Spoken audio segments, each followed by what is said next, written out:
चलो, good morning all. Shall we proceed? चलो आज एक 50 60 70 क्वेश्चन सॉल्व करते हैं और ये चैप्टर खत्म करते हैं, चलेगा?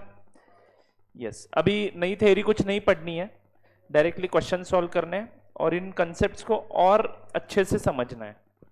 आई होप कि आप लोगों को अभी तक की सारी चीजें समझ में आ चुकी है, बट फिर भी प्रैक्टिकली किसी भी चीज को समझना अलग बात होती है। तो अब हम एग्जाम्पल्स में वो सारे कंसेप्ट जो हमने लिखे हैं पिछले लेक्चर्स के दौरान वो अभी हम इंप्लीमेंट करेंगे, राइट? तो आई थिंक क्वेश्चन नंबर 5 से शुरू करना चाहिए हमें। 4 तक सारे क्वेश्चन खत्म किए हैं और आगे के 2-3 क्वेश्चन आपने होमवर्क में कंप्लीट किए हैं। क्वेश्चन नंबर 5 पे आ जाइए। Akash limited had 4000 equity shares of X limited. Akash limited had 4000 equity shares of X limited. तो बच्चों, इज दिस ओपनिंग बैलेंस? फटाफट आंसर करना है आपको। Is this opening balance? Yes. Akash limited had 4000 equity shares of X limited at a book value of ₹15 per share. At a book value का अर्थ क्या है? Can I consider it as a carrying amount? Yes. तो carrying amount कितनी है? पर share 15 रुपए है। फेस वैल्यू कितनी है? 10 रुपए। On 1st April 2017 means at the beginning of the accounting year, Akash Limited had 4000 equity shares of X Limited और खरीदे कितने में थे? 15 में, इसलिए वो 15 रुपए पे दिख रहे हैं। 15 रुपए कॉस्ट है या मार्केट वैल्यू, या उन दोनों में लोअर? करंट इन्वेस्टमेंट है तो उन दोनों का लोअर अमाउंट बोल सकता हूँ, या फिर इसको कॉस्ट भी बोल सकते हो। इट डिपेंड्स कि पिछले साल क्या हुआ है। एनीवे, आगे बढ़ता हूँ। 15 रुपए अभी की कैरिंग अमाउंट है। Is it clear to you all? 15 रुपए पर शेयर इंटू 4000 मतलब कितनी हो गई टोटल? 60,000 रुपए। बोलो हाँ। चलो आगे बढ़ता हूं। उसके बाद on 1st September 2017 Akash limited acquired 1000 equity shares of X limited at a premium of 4 rupees per share. At a premium of 4 rupees per share, यानी can you tell me the purchase cost of this shares? Total purchase cost per share 14 rupees. तो company ने या फिर मान लो बाहर से market से खरीदा है। 10 रुपए फेस वैल्यू का शेयर है, एट अ प्रीमियम ऑफ 4 खरीदा मतलब 14 रुपीज में खरीद लिया। ओके, 2 मिनट में आता हूं। 14 रुपीज आ गया। Is it right? X limited announced a bonus and right issue for existing share holders. X limited announced a bonus and right issue for existing share holders. Fine. The terms of the bonus and right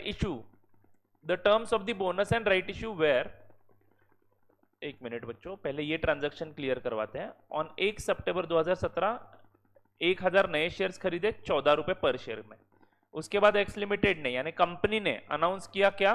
bonus and right issue for existing share holders. No problem. The terms of the bonus and right issue were as follows. Bonus was declared at the rate of 2 equity share for every 5 equity shares held on 30th September 2017. So what is this 30th September 2017? Record date. इस दिन पे आपके पास कितने shares है वो आपको देखना पड़ेगा। इस दिन पे आपके पास कितने शेयर्स है वो आपको देखना पड़ेगा एंड उसके अकॉर्डिंगली बोनस शेयर्स का कैलकुलेशन आपको करना है। बोनस शेयर्स की एंट्री इन्वेस्टर के बुक्स में क्या करनी है आपने पढ़ लिया है, देखेंगे अकाउंट बनाते समय।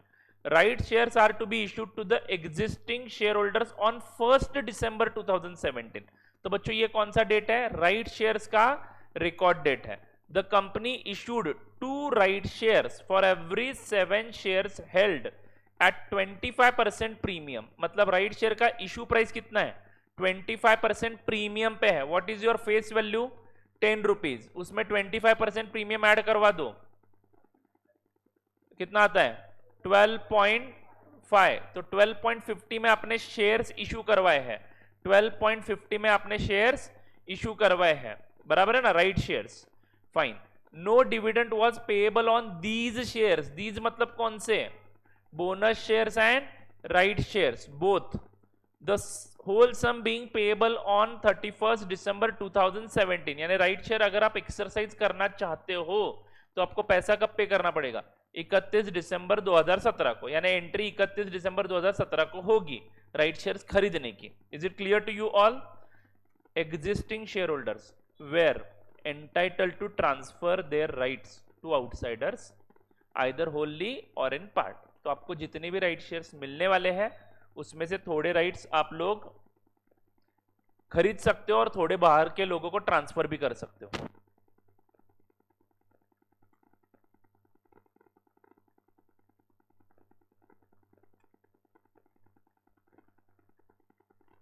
हाँ जी, तो क्या बोल रहा था मैं?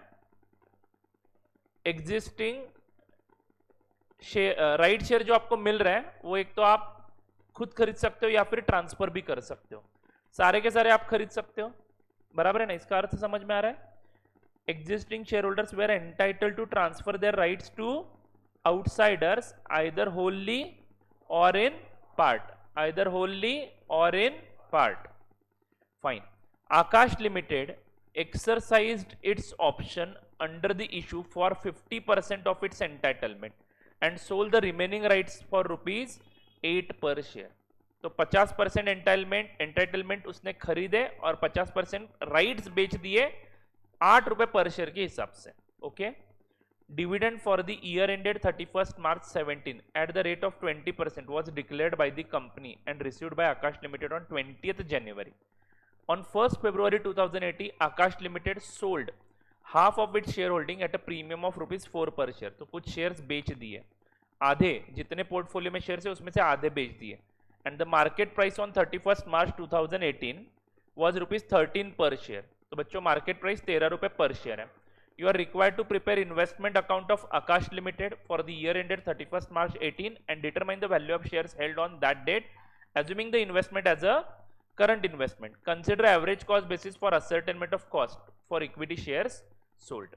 No problem. ये क्वेश्चन सॉल्व करते हैं. आप इन्वेस्टमेंट अकाउंट बनाइए एक 10 लाइन का विद द कॉलम्स रिक्वायर्ड. एक 2 मिनट में मैं आता हूं.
तो लिखेंगे इन the books of Akash limited, right?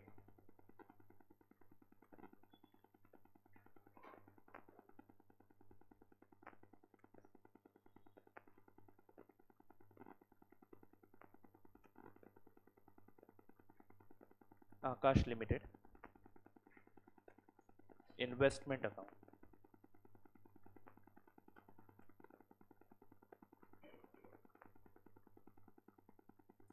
Script कौन सा है? Equity shares of X limited, या फिर आप लिख सकते हो investment in equity shares of X limited. मान लो वहां पे इन्वेस्टमेंट अकाउंट लिख दिया तो आप लोग लिखिए इन्वेस्टमेंट का स्क्रिप्ट कौन सा है? Equity shares in X limited. Okay fine. Columns कौन से बनेंगे? डेट,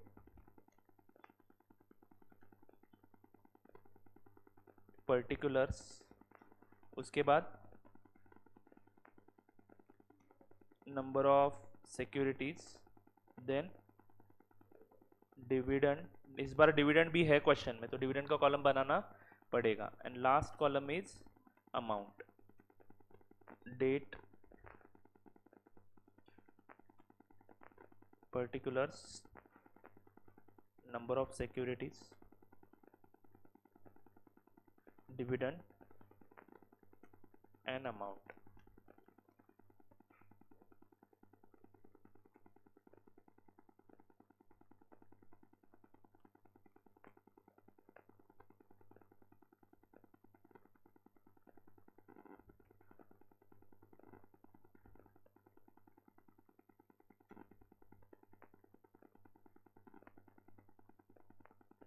चलो बन गया इन्वेस्टमेंट अकाउंट। बच्चों टाइम लगा के सॉल्व करेंगे, फटाफट फटाफट देखना है। ओके, अभी सारे कंसेप्ट हमने ऑलरेडी पढ़ लिए हैं, एक एक करके यहाँ पे यूज करेंगे। आप भी इसमें बहुत सारा पार्टिसिपेशन करोगे, इज इट राइट? यस, फटाफट फटाफट आपको एंट्रीज बताने हैं। इवेंट्स कौन से हमें रिकॉर्ड करने हैं? Can anyone tell me? Question मैंने पूरा पढ़ लिया है, कौन से इवेंट्स रिकॉर्ड करने? Consider it as a calendar. पहले से शुरुआत करते हैं। पहला ओपनिंग बैलेंस दिखाना पड़ेगा 1 अप्रैल को, उसके बाद अगला परचेस किया है 1 सितंबर को, उसके बाद बच्चों क्या हुआ है, बोनस शेयर्स का अकाउंटिंग करना है, फिर राइट शेयर्स का अकाउंटिंग करना है, लेकिन उसमें 2 चीजें रिकॉर्ड करनी है। 50% एंटाइटलमेंट आपने खरीदे हैं, 50% एंटाइटलमेंट आपने राइट्स बेचे हैं, करेक्ट है? तो राइट्स बेचने पे जो प्रीमियम आता है उसका अकाउंटिंग कैसे होगा, राइट शेयर्स खरीदने पे कैसा अकाउंटिंग होगा। उसके बाद आपको क्या मिलेगा, डिविडेंड मिलेगा। डिविडेंड कौन से दिन मिल रहा है, 31 मार्च 17, नहीं 20 जनवरी को मिल रहा है, 20 जनवरी को डिविडेंड मिलेगा। हाँ, कौन से फाइनेंशियल ईयर का है, 31 मार्च 17 के फाइनेंशियल ईयर का, मतलब 16-17 में कमाया हुआ प्रॉफिट आज बांटा जा रहा है, तो डिविडेंड मिलेगा। डिविडेंड कैलकुलेट करना है, उसका अकाउंटिंग करना है, समझे ना बात? उसके बाद February 1 को आप थोड़े से शेयर्स बेच दोगे, और उसके बाद जो बचे हुए शेयर्स है पोर्टफोलियो में उसको cost or market value whichever is lower पे दिखाना है। तो ये सारे इवेंट्स आपको रिकॉर्ड करना है, मतलब एक बार कैलेंडर की तरह आपने पहले डेट से लास्ट डेट तक अकाउंटिंग करना है इवेंट्स का। Is it right? चलो, shall we start with the first event. What is the first event? 1 April 2017, opening balance 4000 equity share, 60,000 रुपए कॉस्ट। तो लिखेंगे 1 April 2017 to balance brought down, number of shares 4000, dividend dash, and amount column में बच्चों कितना लिखूं, 60,000। क्या किसी को इसमें कुछ प्रॉब्लम है? क्वेश्चन में दिया हुआ डेटा है, 4000 शेयर से 15 रुपए उसका बुक वैल्यू है, तो 60,000 रुपए टोटल बुक वैल्यू। इसमें किसी को कुछ प्रॉब्लम है? सर क्वेश्चन में कहीं पे फेस वैल्यू का जिक्र करना है क्या? आंसर में answer is no. Face value का उपयोग क्या है, सिर्फ डिविडेंड कैलकुलेट करते समय लगने वाला है, बराबर है ना? चलो आगे बढ़ता हूं। Akash limited acquired 1000 equity shares at a premium of ₹4 पर शेयर। तो चलो 1 सितंबर को, इज इट राइट, 1 सितंबर को अगला ट्रांजैक्शन, डायरेक्टली 1 अप्रैल के बाद इस इन्वेस्टमेंट अकाउंट में एंट्री कब होगी, 1 सितंबर के दिन। क्या हुआ है ट्रांजैक्शन, शेयर्स खरीदे हैं, कितने में खरीदे हैं, टोटल अमाउंट बता दो अभी। 14 रुपीज पर शेयर हुआ, मैं पूछ रहा हूं टोटल अमाउंट 14,000 रुपीज की एंट्री बता दो। Investment account debit to cash और बैंक, यहां पे कोई एक्स डिविडेंड कम डिविडेंड ऐसा कोई कंसेप्ट है नहीं, तो 1 सितंबर 17 टू बैंक, बिल्कुल आसान है बच्चों, कुछ भी डिफिकल्ट नहीं है। Number of shares purchase 1000 and cost column में कितना आएगा, 14,000। क्वेश्चन में ब्रोकरेज वगैरह कुछ है क्या, चेक कर लो। चलो आगे बढ़ते हैं फिर। उसके बाद x limited announced bonus and right issue for existing share holders. Okay fine, उसका अकाउंटिंग करने के लिए हम रेडी है। Bonus was declared at the rate of 2 shares for every 5 shares held. मेरा सजेशन यही है कि आप लोग इसके लिए वर्किंग नोट बनाओ, calculation of bonus shares received, और उसके बाद एंट्री के बारे में सोचेंगे। तो working note number 1, bonus shares received.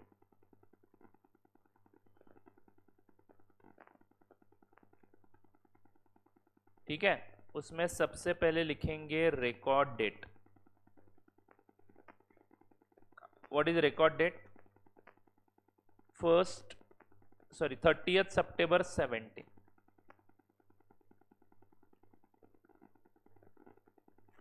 उसके बाद number of shares held on record date,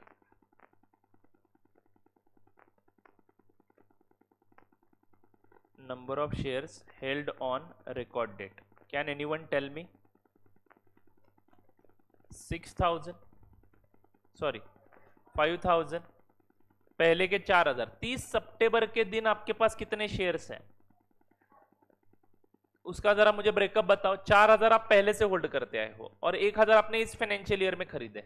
bonus shares देने के लिए हमें ये नहीं देखना है कि शेयर्स कब से मेरे पास। 30 सितंबर को जितने भी शेयर्स मेरे पास है उन सभी शेयर्स पे मुझे क्या मिलेगा? बोनस शेयर्स मिलेगा। Is this point clear to you all? अब अगले लाइन पे लिखेंगे बोनस रेशियो। क्या है बोनस रेशियो बच्चों? लिखा है यहां पे 2 इक्विटी शेयर्स देंगे फॉर एवरी 5 हेल्ड, तो 2:5 लिखेंगे हम लोग। 5 ओरिजिनल होल्डिंग है तो सिंपल है बच्चों, जिसके पास 5 शेयर्स है उसको 2 शेयर्स देंगे। हमारे पास 5,000 शेयर्स है तो हमें कितने मिलेंगे? 2,000। तो नेक्स्ट लाइन पे लिखेंगे bonus shares is equal to 5,000 into 2 divided by 5 which is equal to 2,000। क्या ये किलो लीटर? अच्छा शेयर्स है क्या, मुझे लगा ऐसा कुछ है। रुपीज नहीं है, 2,000 शेयर्स मिलेंगे। कितने रुपए दिए आपने? 0 रुपए। चलो बोनस शेयर का अकाउंटिंग ट्रीटमेंट रिवाइज करवाओ। Sir only quantity column is to be updated, तो तारीख लिखेंगे 30 सितंबर 17 टू बोनस इशू। एंट्री नहीं है, बस रिकॉर्ड कर रहा हूं क्वांटिटी कॉलम में। How many shares? 2,000। Actually sir FIFO method use होता तो हमें 4,000 के शेयर्स अलग से दिखाने पड़ते। 4,000 के अगेंस्ट कितने मिल रहे हैं मुझे? सिंपल है ना बच्चों, इसी कैलकुलेशन को 4,000 इंटू 2 डिवाइडेड बाय 5, तो 1,600 शेयर्स पहले लॉट के अगेंस्ट मिल रहे हैं और 400 शेयर्स दूसरे लॉट के अगेंस्ट मिल रहे हैं। तो एवरेजिंग करते समय हमें पहले लॉट का एवरेज कैसे निकालना पड़ता? पहले लॉट का कॉस्ट कितना है? 60,000। बोनस के लिए कितना दे रहे हो? 0 डिवाइडेड बाय पहले लॉट में पहले से कितने शेयर्स है? 4,000 और अब नए कितने आए? 1,600। तो ऐसे पहले लॉट का कॉस्ट निकलता। मैंने नोट लिखवा के दिया था ना, फीफो मेथड में हर लॉट के लिए अलग अलग से कैलकुलेशन करो। तो लॉट ए का एवरेज प्राइस कितना आता? अभी कितना है? 60,000 डिवाइडेड बाय 4,000, तो 15 रुपए है अभी, लेकिन अब कितना हो जाएगा? 60,000 divided by 5,600। Is it right? तो it will fall down to 10.72 something. ये फीफो मेथड है तो आपको ऐसा कैलकुलेशन करना पड़ेगा। लॉट बी का कैलकुलेशन अलग से होता। 1,000 शेयर्स का कॉस्ट कितना है? 14,000 बराबर है 14,000 प्लस बोनस शेयर जो मिले उसके 0 रुपए डिवाइडेड बाय 1,000 प्लस 400, तो ये 10 रुपए पे आ जाता। अभी अपने खरीदा कितने में है? 14 रुपीज में, वो 10 पे आ जाता। Are you all getting this? तो लॉट वाइज कैलकुलेशन कब करना पड़ेगा? FIFO method, LIFO method use कर रहे हो तो। बट हम लोग कौन सा मेथड यूज करने वाले हैं? क्वेश्चन में बोला है, और क्वेश्चन में नहीं बोला था तो भी हम कौन सा मेथड यूज करते हैं? एवरेज कॉस्ट ही यूज करते हैं। तो बच्चों टेंशन नहीं लेना है। अब हम क्या करेंगे? हम भेड़ करेंगे, भेड़। सारे कॉस्ट लेंगे डिवाइडेड बाय सारी क्वांटिटी, तो एवरेज कॉस्ट मिल जाएगा मुझे। क्या कोई मुझे बता सकता है अब एवरेज कॉस्ट कितना है हमारे पास? 74,000 divided by 7,000 shares. Is everyone getting this? तो 10.57 is the average cost now. इसके बाद और शेयर्स खरीदते हो तो एवरेज और बदलेगा, और कुछ मिलता है एवरेज और बदलेगा। Are you all getting this? लेकिन एवरेज की जरूरत मुझे कब पड़ने वाली है? सेल करने के बाद प्रॉफिट लॉस निकालते समय या फिर बैलेंस शीट डेट पे वैल्यूएशन करते समय। Right now I don't need average, तो मैं आगे बढ़ता हूं। चलेगा ना बच्चों? समझ में आ रहा है क्या सभी बच्चों को? अब सारे डॉट्स हमें क्या करने हैं? जोड़ने हैं, और वो सभी चीजें जो हमने पिछले 5-6 लेक्चर में देखी है वो हमें यहाँ पे यूज करनी है। चलो आगे बढ़ता हूँ। Right shares are to be issued to the existing share holders on 1 December 17। ये अनाउंसमेंट हुआ है, करेक्ट है ना। The company issued 2 shares for every 7 shares held at 25% premium. No dividend was payable on these shares. I know this, या फिर मैं बाद में चेक करता हूं, जब डिविडेंड मिलेगा तब चेक करेंगे। इन्होंने क्या बताया वो मेरे लिए इंपॉर्टेंट नहीं है। पिछले जन्म में अगर आपने पुण्य के काम किए हैं तो इंस्टीट्यूट ऐसे बताता है, ठीक है। लेकिन अगर आप लोग पहले से पापी हो तो आपको इंस्टीट्यूट ये नोट नहीं देगा। तो उस केस में पापी लोगों के पास नॉलेज होना चाहिए और डिविडेंड मिलेगा कि नहीं मिलेगा वो देखना चाहिए।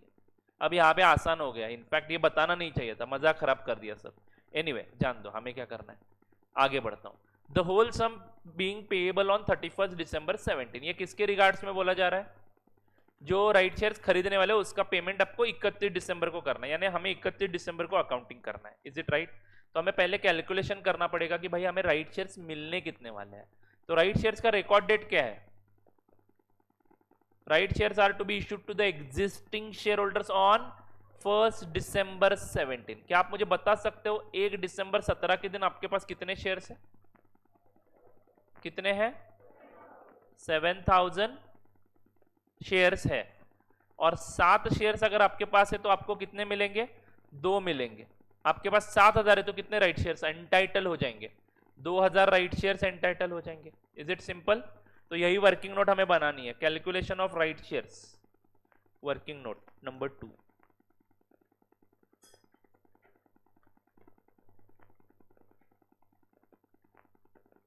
Calculation of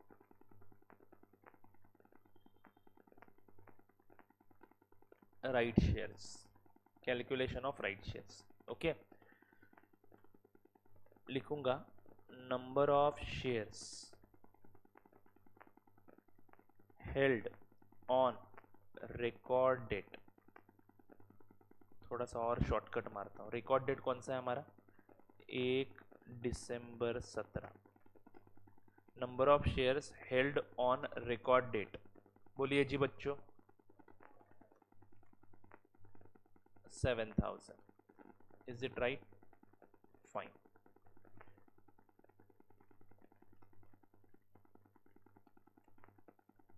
next,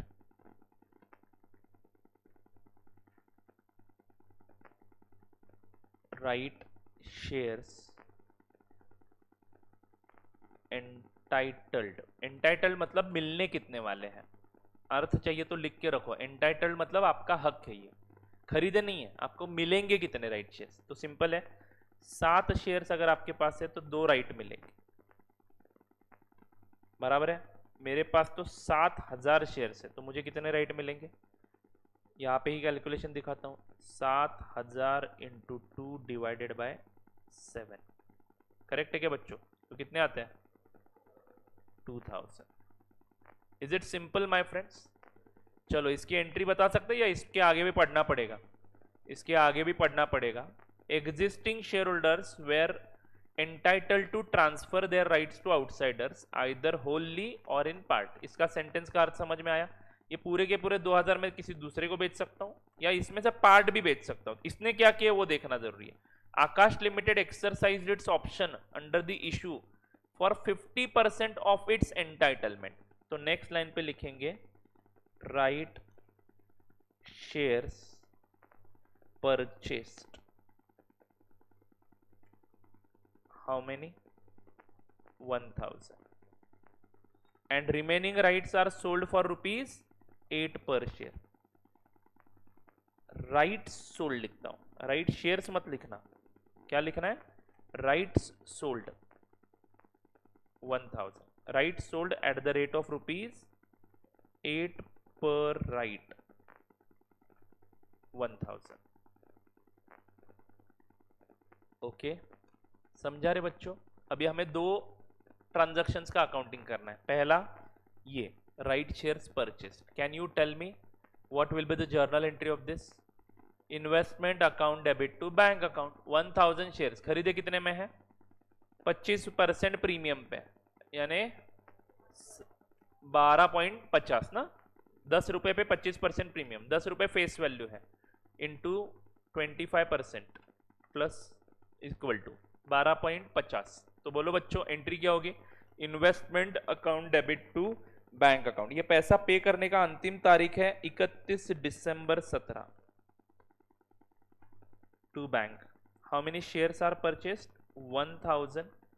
dividend column में डैश और यहाँ पे अमाउंट आएगा 12,500। Very very good. But whenever there is a new purchase, I know my average cost is going to change now, and right share के कारण average cost और घटेगा आपका, और घटेगा। देखो ना, पहला परचेस कितने का है? 15 रुपए का है। दूसरा परचेस 14 रुपीज का है। तीसरा तो फोकट का है। चौथा 12.5 रुपए का है। तो एवरेज कॉस्ट घटता ही जा रहा है हमारा। अच्छी बात है, खुश हो जाओ, प्रॉफिट ज्यादा होंगे बेचने पे, बराबर है कि नहीं? चलो अब बचा हुआ 50% राइट एंटाइटलमेंट आपने बेच दिया कितने रुपए में? 8 रुपए में, यानी 8,000 रुपए आ गए। तो बोलो बच्चों 8,000 रुपए की अकाउंटिंग कैसे होगी? सबसे पहले आपको कंडीशन चेक करना है। जिन शेयर्स पे ये राइट शेयर्स मिले हैं, जिन शेयर्स पे ये राइट शेयर्स मिले हैं, उसका एक्विजिशन कब हुआ है? तो बच्चों मुझे बताओ कि राइट शेयर 7,000 शेयर्स पे मिले आपको। ये 7,000 शेयर्स आपने कब एक्वायर किए हैं? एक तो पुराने हैं, राइट शेयर का अनाउंसमेंट होने के पहले के हैं। राइट शेयर का अनाउंसमेंट बाय द वे हुआ कब? 1 दिसंबर को हुआ, ऐसे मानता हूं मैं, क्योंकि अनाउंसमेंट का डेट तो दिया नहीं है। बोनस एंड राइट एक साथ भी इशू किए जाते हैं तो 30 सितंबर को बोलूंगा, बराबर है कि नहीं? तो मैं तो मानूंगा कि राइट शेयर का अनाउंसमेंट 1 दिसंबर को हुआ है। मतलब 1 दिसंबर के बाद मैंने अगर ओरिजिनल शेयर्स खरीदे होते तो मैं बोलता कि कम राइट बेसिस पे मैंने एक्वायर किया। इसका मतलब ये सारे शेयर्स मैंने कौन से बेसिस पे एक्वायर किए? Other than cum right basis पे। एक्स राइट बेसिस पे मत बोलना, क्योंकि राइट जब खत्म होता है तो वो एक्स राइट बन जाता है। Other than cum right basis पे मैंने एक्वायर किया, तो संबंध ही नहीं है हमें वो सेकंड ट्रीटमेंट यूज करने का। तो what is the treatment to be applied here? Credit the sale proceeds of right to the P and L account. तो हम लोग यहां पे मस्त अकाउंटिंग एंट्री करके दिखाएंगे, ठीक है? तो लिखेंगे नोट। ये नोट 100% लिखना जरूरी है बच्चों। It is not for your understanding, it is a part of your answer. इसी वर्किंग नोट में लिखना है note sale proceeds of sale proceeds of rights ₹8,000 will be credited to P&L account, will be credited to P&L account as per AS 13।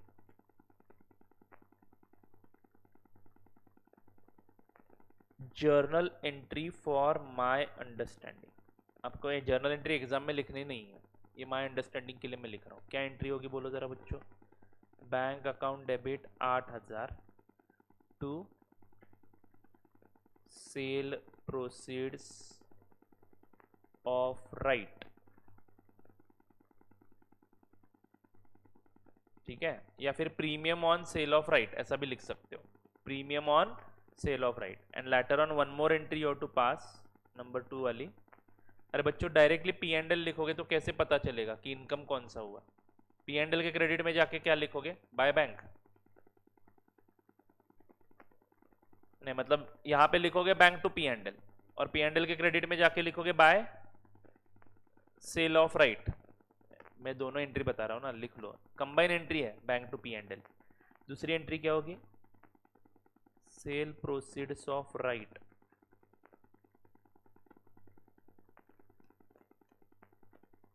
To P and L account. Is this right my friends?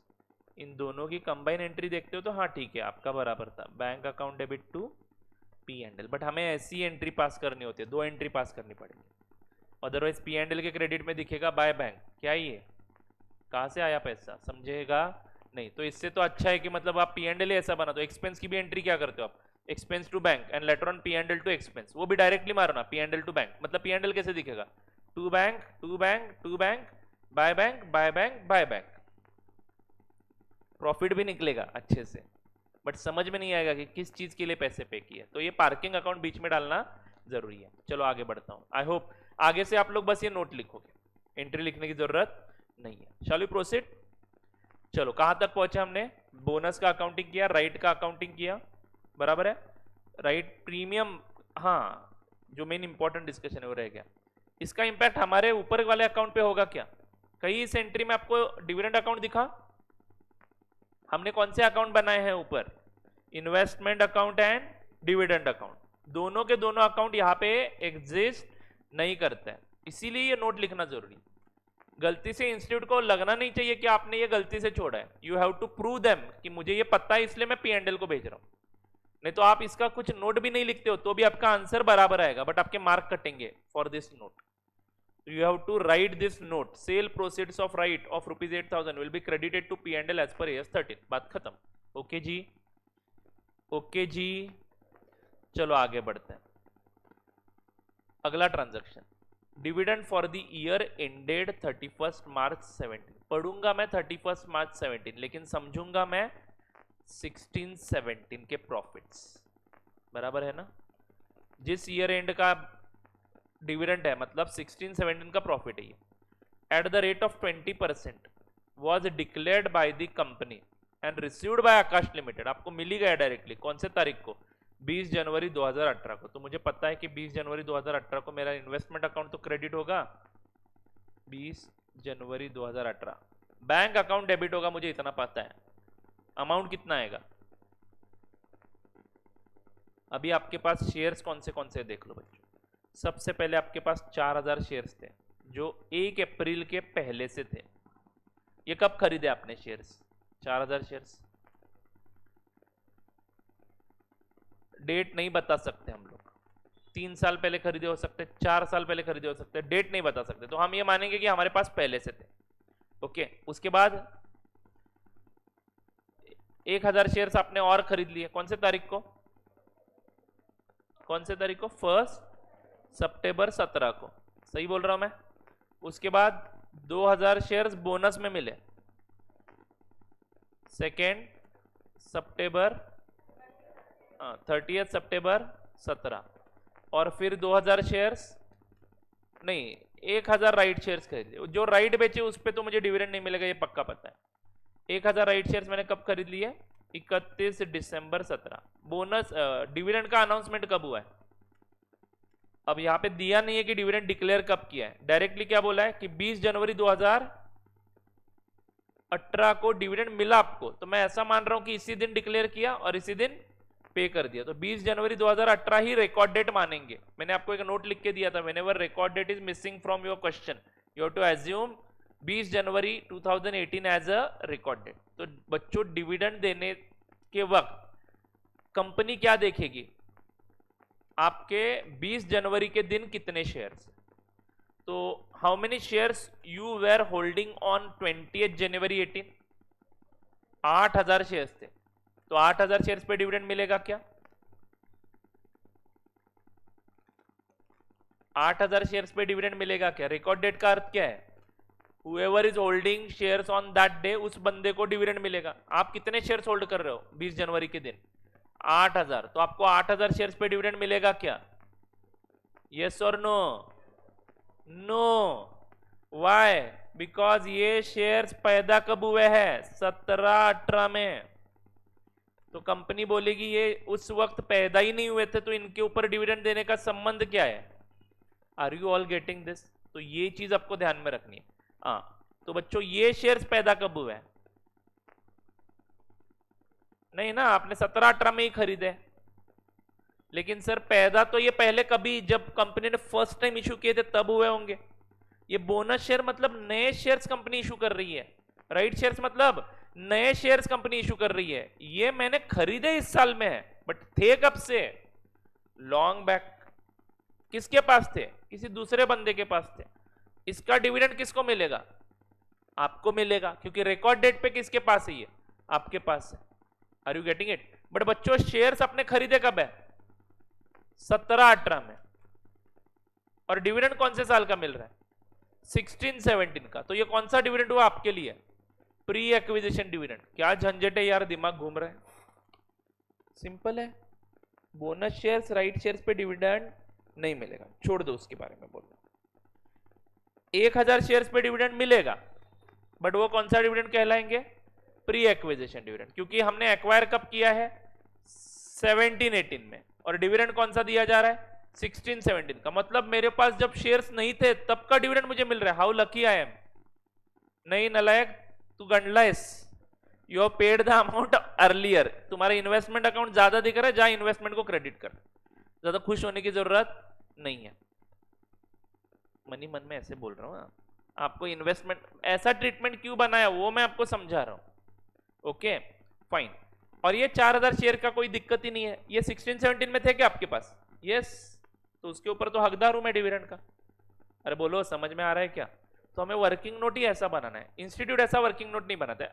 अभी क्या है, आप लोग expert नहीं बने हो।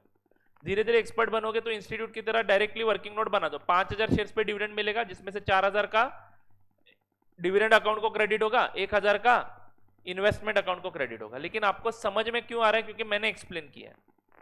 Future में ये समझ में नहीं आ सकता है, तो आप अभी जैसे वर्किंग नोट बना रहे हो वैसे भी बना सकते हो। ठीक है, तो एक काम करते हैं, हम वर्किंग नोट बनाएंगे so that you can understand it later also.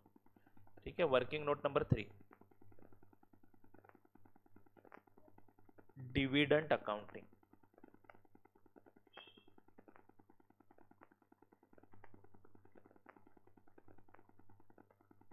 center of your page write down number of shares held on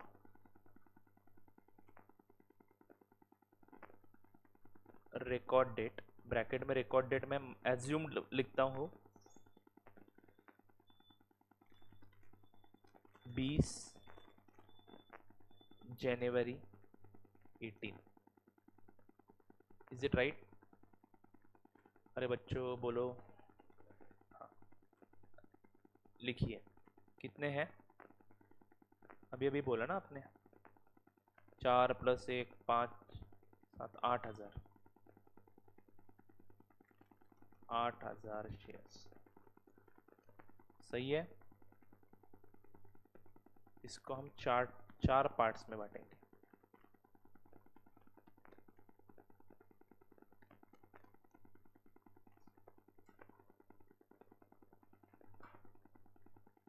held from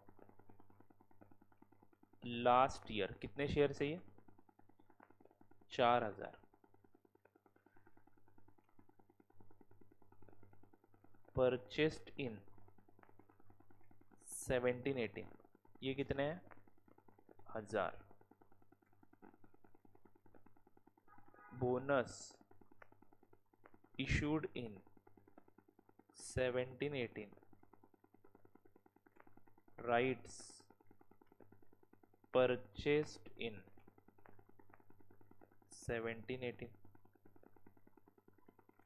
सबसे पहले इन दोनों का मामला निपटा देते हैं। यहाँ पे ऐसे एक नोट लिखेंगे, क्या? As bonus and right shares are entitled to receive dividend from its issue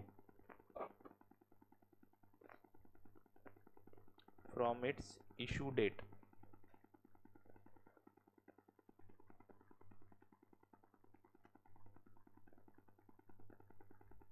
Dividend for financial year 16-17 is not to be given on these shares. जिस पीरियड में ये इशू हुए हैं उसके बाद के प्रॉफिट्स ही इसके ऊपर दिए जा सकते हैं। सिंपल सा लॉजिक है, कॉमन सेंस। तो 16-17 का डिविडेंड इसके ऊपर बिल्कुल नहीं मिलेगा। बट बच्चों ये दोनों शेयर्स पहले से एग्जिस्टेंस में थे तो इसके ऊपर डिविडेंड मिलेगा। ठीक है, बट सर ये राइट शेयर्स भी खरीदे हैं और ये भी खरीदे हैं, फर्क है दोनों में। ये पहले से एग्जिस्ट करते थे, कंपनी ने ये पहले से इशू करके रखे थे, किसी दूसरे व्यक्ति के पास थे। Right shares first time issue हुए हैं, यानी शेयर्स पैदा ही हुए हैं अभी, ऐसे मैं बोल रहा हूं आपको समझाने के लिए पैदा होने का शब्द यूज कर रहा हूं, समझ में आ रहा है क्या? ये परचेस्ड इन 17-18 जो है वो पहले से पैदा हुए थे लॉन्ग बैक, तो इसके ऊपर डिविडेंड मिलेगा। ओके, हाँ ये डिविडेंड जो है ये कौन सा है? Post acquisition dividend. और ये कौन सा है? Pre acquisition. बच्चों सभी को कंसेप्ट समझ में आया है? 17-18 का परचेस है, 16-17 का डिविडेंड है, तो एक्विजिशन के पहले डिविडेंड, पहले पीरियड का डिविडेंड मिल रहा है, तो प्री एक्विजिशन। चलो जी बच्चों, पोस्ट एक्विजिशन डिविडेंड कैलकुलेट करते हैं। Dividend is equal to 4000 shares into कितने में खरीदे थे ये? 14 रुपीज या 15 है? 15 से मल्टीप्लाई करूं या 10 से? हाँ तो 10 से बोलो ना। 4000 into 10 into what is the rate of dividend here? 20%। Always remember face value पे डिविडेंड निकलना है।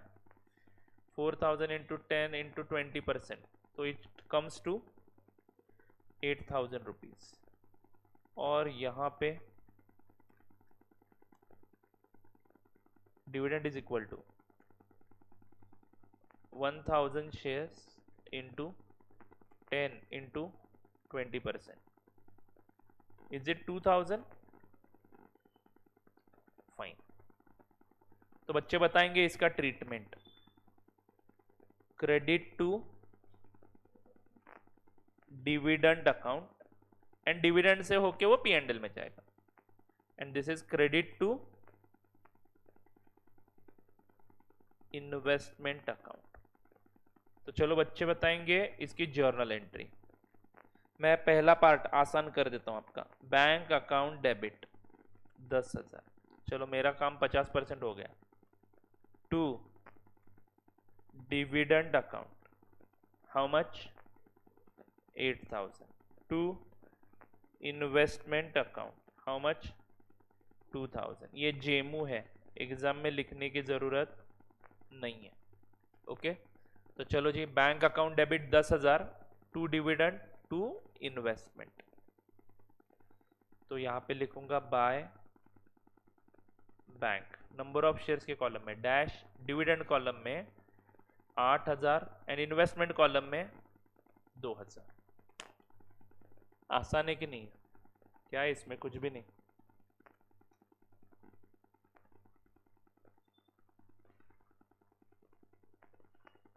चलो नौजवानों आगे बढ़ते हैं।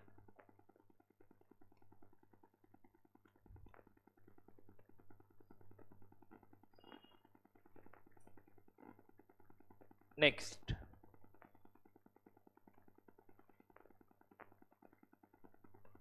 ऑन 1 फरवरी 2018 यहां पे पहुंच गए हम लोग। 20 जनवरी तक अकाउंटिंग कर चुके हैं। अगला डेट कौन सा है? 1 फरवरी। 1 फरवरी को क्या हुआ? Akash limited sold half of its share holding. कितने शेयर से बाय द वे? 8,000, जिसमें से 4,000 शेयर उसने बेच डाले एट अ प्रीमियम ऑफ 4 पर शेयर। तो can I pass the entry of sale? तारीख होगी 1 फरवरी 2018 बाय बैंक। बच्चों अभी आप थोड़ा थोड़ा समझ रहे हो, तो यहां पे आप डायरेक्टली कैलकुलेशन दिखाओ। How many shares are sold? 4,000, and कितने रुपए में बेच दिया एक share? At a premium of 4 यानी 14 रुपीज में। तो 4,000 इंटू 14 रुपए, तो 56,000 रुपीज सेल करके मेरे पास आ गए। बट आपको तो पता ही है, whenever there is a sale there is profit, नहीं तो लॉस। उसका वर्किंग नोट बनाना पड़ेगा। There is no shortcut for that. Okay, working note number 4, profit और loss on cell.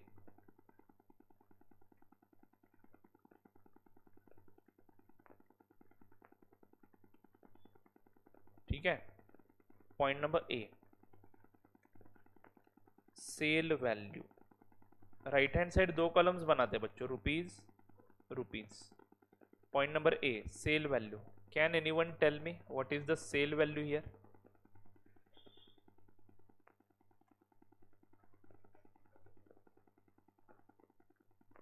$56,000. Sorry, 56,000. Point number B. Average cost of how many units? 4,000 shares. Working note number 1. Sorry. Working note number 5 निकालना पड़ेगा average cost. पहले average cost निकालना चाहिए था. मुझे लगा मैं डायरेक्टली यहाँ पे कैलकुलेशन दिखा दूंगा, but that calculation you will understand now when I explain it, but future में प्रॉब्लम होगी. थोड़ा सा एक एडजस्टमेंट मुझे एक्सप्लेन करना है, तो उसके बाद सोचेंगे कि प्रॉफिट हुआ है या loss. Keep this working note pending and write down last working note number 5. Calculation of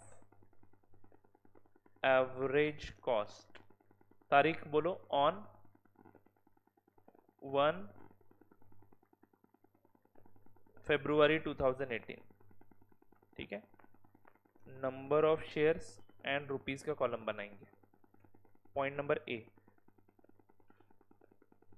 original shares. या फिर ओपनिंग बैलेंस भी लिख सकते हो. 1/4/2017. How many shares were there? 4,000. And what was the cost? ये सारी चीजें आपको इन्वेस्टमेंट अकाउंट में मिलती है बच्चों, आप इधर उधर देखो ही मत, ये अकाउंट में देख लो. 60,000 रुपये उसका कॉस्ट है. करेक्ट है क्या? फिर उसके बाद आपको नए शेयर्स खरीदे. न्यू परचेस कौन से तारीख का ये? 1 सितंबर 2017.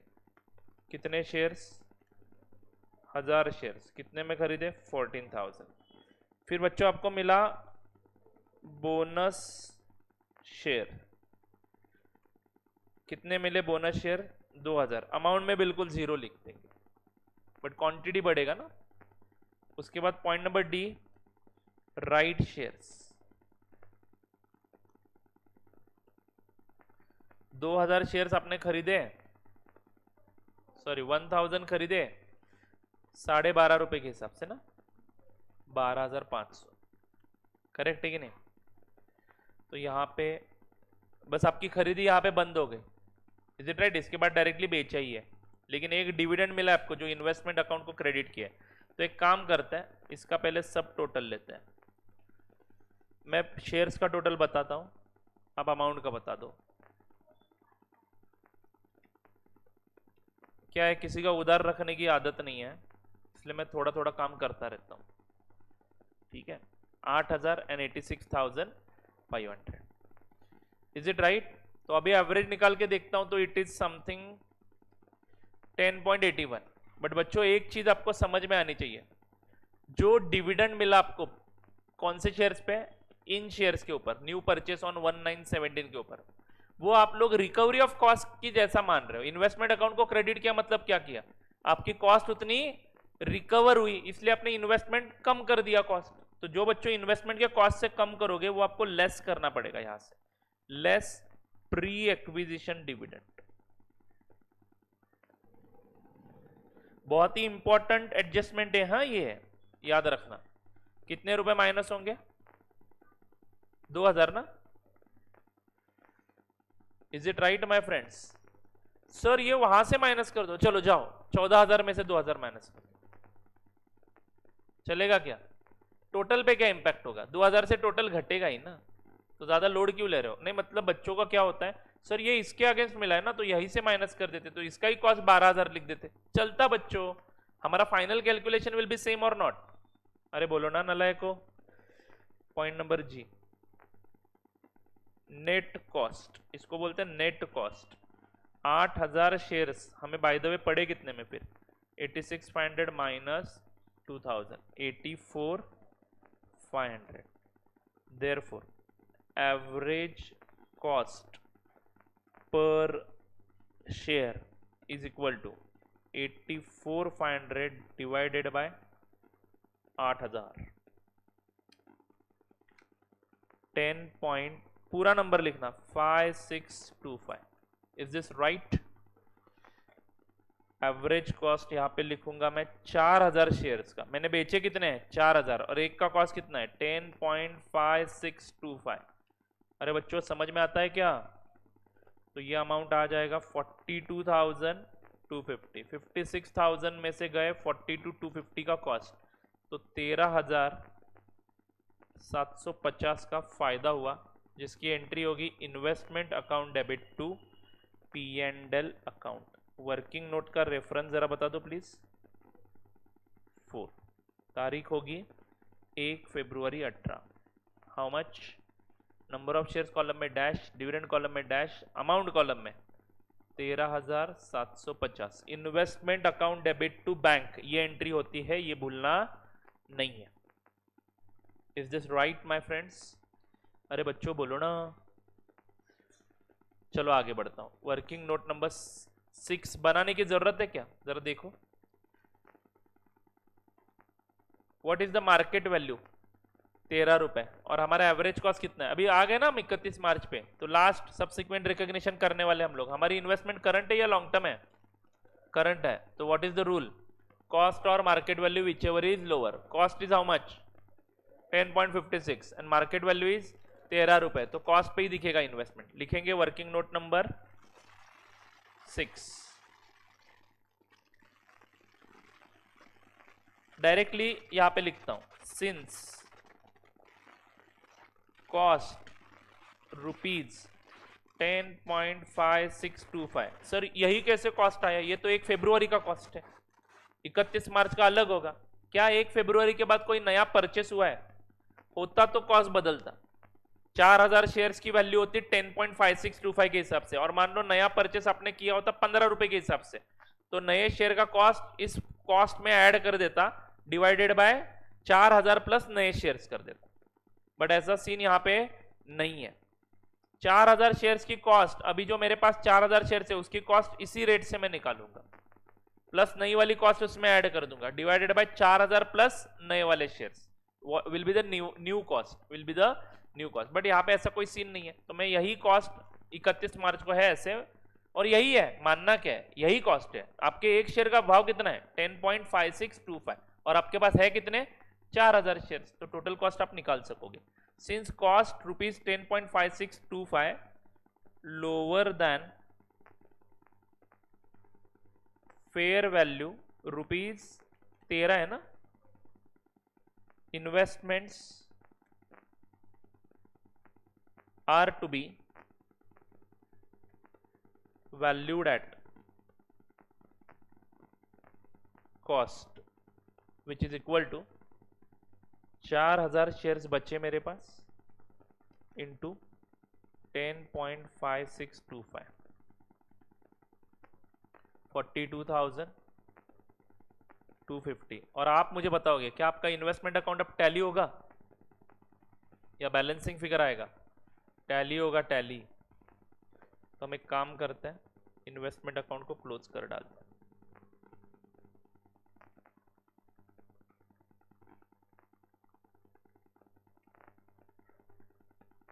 पहले क्वांटिटी कॉलम क्लोज करो। बैंक यहाँ पे क्वांटिटी नहीं लिखा है, देखो कितनी क्वांटिटी बेची? 4,000। तो मैं यहाँ पे लिखूंगा by balance carried down 4,000। Total quantity column 8,000 हो गया, मैच हो गया। अभी मैं आगे जा सकता हूँ। इसकी वैल्यू कितनी दिखाऊंगा? 42,250। वर्किंग नोट नंबर 6 राइट है क्या? फाइन।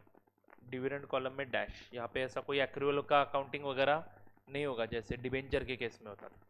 अब डिविडेंड कॉलम क्लोज करता हूँ। 8,000 क्रेडिट साइड का टोटल है, ये जाएगा कहाँ पे? ये रेवेन्यू इनकम है। डिविडेंड कहाँ पे जाएगा? P and L account. तारीख होगी 31 मार्च 18। यहाँ पे भी 31 मार्च 18। करेक्ट है क्या बच्चों? 56,000 प्लस 2,000 प्लस 42,250 कितना आता है? ये 100,250 100,250।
चलो, is this clear to you all?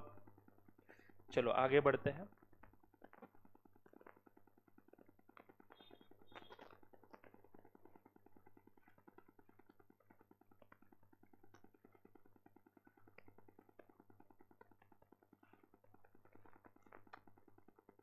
RTP का क्वेश्चन है, ठीक है, नवंबर 2018 का।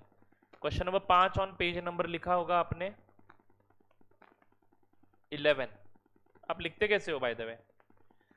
यहाँ पे question number 5 on page number 11, लगे हाथ डेट भी लिखना है। आज का तारीख है 29 अगस्त 23, क्योंकि हम ये लेक्चर हमारे एप्लीकेशन पे अपलोड करते जा रहे हैं। मान लो इस लेक्चर में प्रॉब्लम है, आपको इस क्वेश्चन में प्रॉब्लम है, तो आप एप्लीकेशन पे से वो लेक्चर ओपन करके देख सकते हो।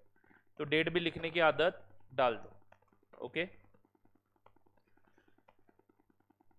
हाँ, आप टाइमिंग भी लिख सकते हैं, but that will be too much. लिख सकते हैं ना, अभी मेरे पास है टाइमिंग 57 मिनट पे खत्म हुआ, 1 घंटा लगा देखो। चलो मेरा एक्सप्लेनेशन इसमें से एक्सक्लूड कर देता हूँ 10 मिनट का, तो आपका एक क्वेश्चन सॉल्व करने के लिए आपको लगेंगे कम से कम 30 मिनट्स, 30 या 40 मिनट्स तो लगेंगे ही लगेंगे। 30 मिनट्स नहीं, बट लगता नहीं है इतना टाइम। वर्किंग नोट्स बनाने से ज़्यादा समय जाता है, but working notes are essential. ये एवरेज कॉस्ट का वर्किंग नोट बनना ही चाहिए। Do you get it? चलो, कोई भी नंबर हवा में से नहीं आएगा। आगे बढ़ू, question number 6। Mira carried out the following transaction in the shares of Kumar Limited. Mark this question as important one. पहले लिखो ना, question number 6 on page number 12 solve करेंगे हम लोग। Question number 6 on page number 12, बात खत्म। तारीख तो आपने लिखी हुई है 29। एक तो लेक्चर की शुरुआत में तारीख लिख लिया करो, सब क्वेश्चन में लिखने की जरूरत नहीं है। अगले दिन का तारीख सेपरेटली हाईलाइट कर लिया करो कि यहां से आगे उस दिन का लेक्चर है, ओके फाइन। रिवीजन का प्लानिंग अभी से करना है ना हमें, इसलिए ये क्वेश्चन रिवीजन लिस्ट में डाल दोगे आप लोग। क्वेश्चन नंबर 6 आपको रिवाइज करना है। मैंने नोट्स बनाते समय थोड़े से अलग तरीके से बनाए हैं क्वेश्चन के ऑर्डर में। मतलब मैंने क्वेश्चन का ऑर्डर कैसे रखा है देखो, आरटीपी के क्वेश्चंस पहले सॉल्व करवा रहा हूँ। मॉड्यूल के क्वेश्चन का सोल्यूशन आपके पास मोस्टली होता है, तो उसमें ज़्यादा दिक्कतें नहीं आती है, बट ये हमें इंपॉर्टेंट लगते तो हमने पहले ले लिए है, ठीक है। और मॉड्यूल के क्वेश्चन मैं आपको होमवर्क में सॉल्व करने के लिए देता हूँ मोस्टली, सो दैट आपकी प्रैक्टिस भी हो जाए। सिमिलर काइंड का क्वेश्चन है तो थोड़ी सी भी एडजस्टमेंट अलग है तो हम यहाँ पे सॉल्व करें, बराबर है। बहुत सारे क्वेश्चन मैंने नोट्स में इंक्लूड किए हैं सो दैट आपकी अच्छी प्रैक्टिस हो जाए। वैसे इस बार हमारे पास प्रैक्टिकल पोर्शन कम है, मार्किंग वेटेज पकड़ के चलते हैं हम लोग कितना 50 मार्क्स का मार्किंग वेटेज हम प्रैक्टिकल को पकड़ के जाते हैं। 30 मार्क का एमसीक्यू आएगा, 20 मार्क का एएस का क्वेश्चन आएगा, ऐसा मेरा प्रिडिक्शन है। There is no trail at all. किसी के पास भी ऐसा ट्रेल नहीं है कि एग्जामिनेशन का पैटर्न कैसे होगा। जब एमटीपी डिक्लेयर होंगे पहली बार आपके एग्जाम के लिए इंस्टीट्यूट के द्वारा, तब पता चलेगा, या फिर इंस्टीट्यूट खुद एक नोटिफिकेशन लेके आएगा कि this will be the paper pattern.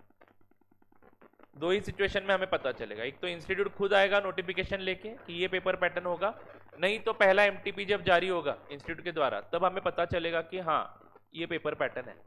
हम तैयारी सभी एंगल से करेंगे।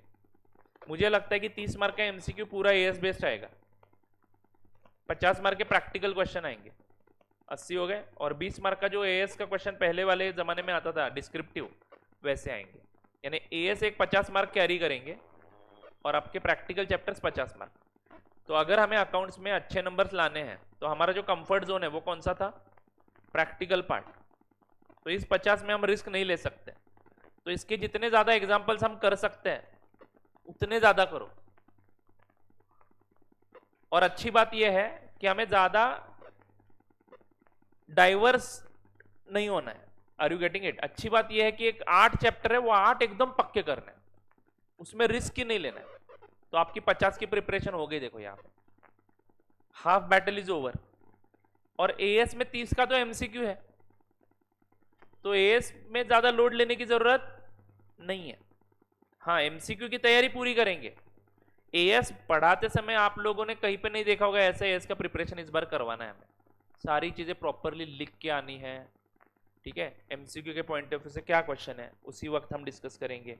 देन उसके बाद थियोरेटिकल क्वेश्चन क्या है, क्योंकि इस बार क्या है देखो, अर्लियर क्या होता था, प्रैक्टिकल का बोझ बहुत होता था, प्रैक्टिकल का बोझ बहुत होता था, वो पहले कवर करवाना था, क्योंकि 13 14 चैप्टर्स प्रैक्टिकल थे, वो पहले खत्म करवाना था। उसके बाद एएस को वेटेज कितना होता था, 20 या 25 मार्क, तो उसके हिसाब से ही हमें उसको टाइम देना पड़ता था। अब एएस का वेटेज ज़्यादा हो गया है, एएस भी बढ़ गया ऑफकोर्स, तो हमें टाइमिंग उसका थोड़ा सा बढ़ाना पड़ेगा। ऑफकोर्स यहाँ पे कम हो जाएगा टाइमिंग, ठीक है। आप वो चीज़ का ख्याल मत रखो, मैं रखता हूँ, आप बस रेगुलरली जो होमवर्क देते हैं वो आप कर लिया करो। और आपका एक बार इस बार खास क्या होने वाला है, अभी जैसे आपको बहुत सारी मेहनत करनी पड़ रही है, एएस के लेक्चर्स में हमें मज़ा भी आने वाला है। क्यों? क्योंकि वहाँ पे ज़्यादा लिखने का नहीं है, ठीक है।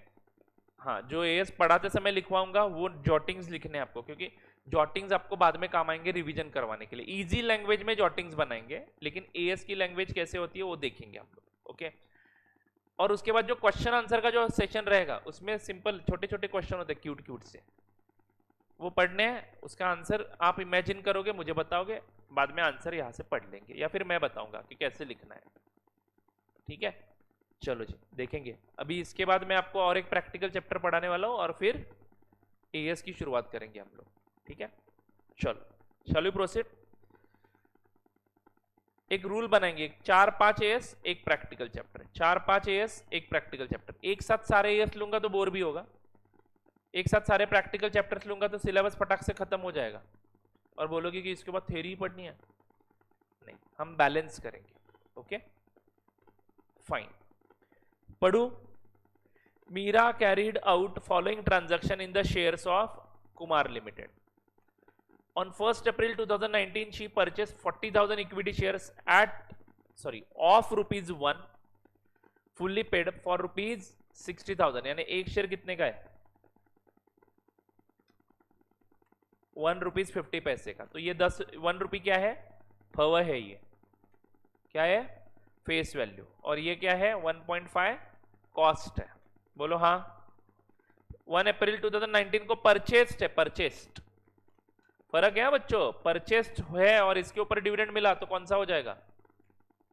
मान लो इसके ऊपर डिविडेंड मिला 18-19 का, प्री एक्विजिशन हो जाएगा। ओपनिंग बैलेंस गलती से मत समझना, इसको जरा आंखें खोल के पढ़ना है आपको। परचेस्ड है, परचेस्ड, ओके फाइन। 15 मई 2019 को मीरा सोल्ड 8,000 शेयर्स 15,200 रुपए में।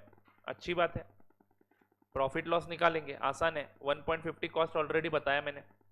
कितने में बेचा एक शेयर, देखो जरा, 15,200 डिवाइडेड बाय 8,000, 1 रुपीज 90 पैसे में कितने का था, 1.50 का था, 40 पैसे पर शेयर इंटू 8,000 शेयर, प्रॉफिट आया 3,200, P&L में जाएगा। आसान है कि नहीं?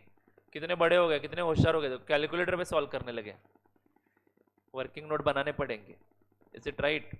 आगे बढ़ता है। पहला क्वेश्चन हमेशा टाइम लगता है, दूसरे क्वेश्चन में कंफर्ट और बढ़ जाता है, तीसरे क्वेश्चन तो होमवर्क, चौथा क्वेश्चन होमवर्क और कंफर्ट में जाते हो, जो करेंगे वो लोग, ठीक है।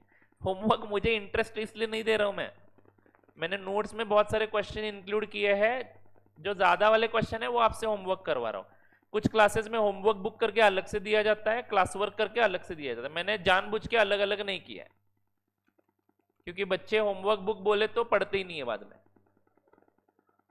क्लास वर्क के साथ होमवर्क रोज का रोज, तो मैं रोज होमवर्क देता जाऊंगा, रोज घर जाके मेहनत करनी है, ओके फाइन।